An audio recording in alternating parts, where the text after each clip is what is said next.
પશુપાલન કરતા દરેક મિત્રોને પોતાના દૂધના વ્યવસાયમાંથી તો કમાણી કરવાની જ હોય છે. પણ એમને જે મુખ્ય જે આવકનું ઘટક કહેવાય અથવા એમનો જે નફો કહેવાય એ હોય છે પશુનું બચ્ચું.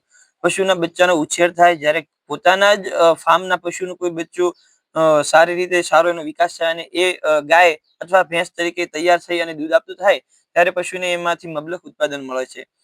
પણ મેગ્નેશિયમની કમીના કારણે, ડાયરિયાના કારણે ઘણા બધા પશુપાલકોના જે બચ્ચા હોય છે એ જીવતા નથી.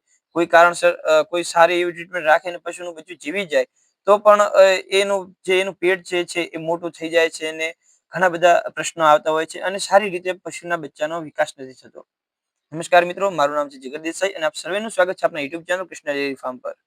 આજના વિડીયોમાં આપણે વાત કરવાની છે કે પશુના બચ્ચાનો વિકાસ સારી રીતે કેવી રીતે કરવો, એને શું ટ્રીટમેન્ટ આપવી જેના લીધે બચ્ચું સારો એવો એનો વિકાસ પણ થાય, એ ઝડપી એની ગ્રોથ થાય અને ઝડપી હિટમાં આવે, ઝડપી એઆઈ ને કન્સીવ કરી લે અને ઝડપી દૂધ આપતું થઈ જાય.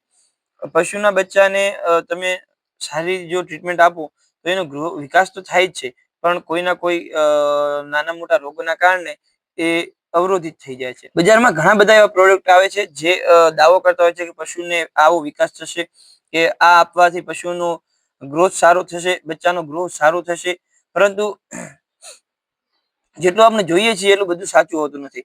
પણ પશુપાલકો માટે પશુના જે બચ્ચાનો વિકાસ થાય એના માટે હું એક સારી પ્રોડક્ટ લઈને આવી છું જેનું નામ છે કાફ લીવ.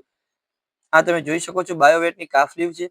કાફ લીવનો ઉપયોગ કરવાથી પશુનું જે ચામડી છે બચ્ચાની એ ચકાટવાળી થશે. એને ડાયરિયા થવાનો જે પ્રશ્ન હોય, જન્મના થોડા સમય પછી એને તમે દૂધ પાવો, દૂધ થોડું વધી જાય તો એને ડાયરિયા થઈ જાય છે. અને કોઈ બીજા કારણસર પણ ડાયરિયાનો પ્રશ્ન થતો હોય તો ડાયરિયા થવાનો પ્રોબ્લેમ સાવ ઓછો થઈ જશે. પશુને કેલ્શિયમની કમીની ઉણપના કારણે એનો જે મૃત્યુદર છે એ વધારે હોય છે. જે બચ્ચાનો મૃત્યુદર કેલ્શિયમની કમીના કારણે થતો હોય એમાં પણ સુધારો આવે છે. બચ્ચું જીવી જાય તો એનું લબડતું પેટ જે હોય છે એ મોટો પ્રશ્ન હોય છે. જો તમે કાફ લીવનો સારી રીતે 20 ml સવારે 20 ml સાંજે એમ 2 સમય કાફ લીવ બચ્ચાને આપશો એને પેટ લબડતું અટકાવવામાં બહુ મદદરૂપ થાય છે અને પશુમાં મૃત્યુદર ઘટાડવાનું કામ કરે છે.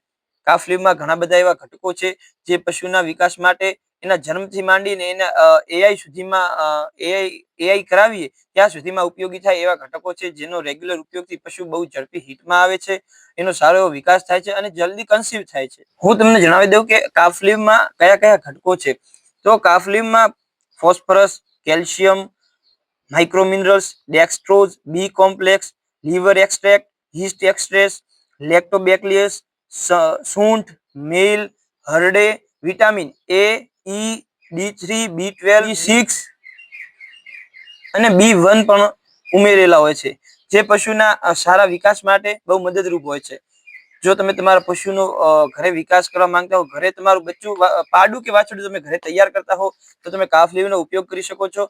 અને બધી માહિતી પેકેટ પર આપેલી છે. બાયોવેટની કંપની છે, બહુ સારું એવું કામ કરી રહી છે પશુપાલકો માટે અને રીઝનેબલ પ્રાઇસમાં પણ પ્રોડક્ટ ઉપલબ્ધ કરાવે છે. તમારા નજીકના મેડિકલ સ્ટોરમાં તમને મળી જશે. તમને આ માહિતી ઉપયોગી લાગી હોય તો આપણે ચેનલને લાઈક કરો, શેર કરો અને સબસ્ક્રાઇબ કરો. જય દ્વારકાધીશ.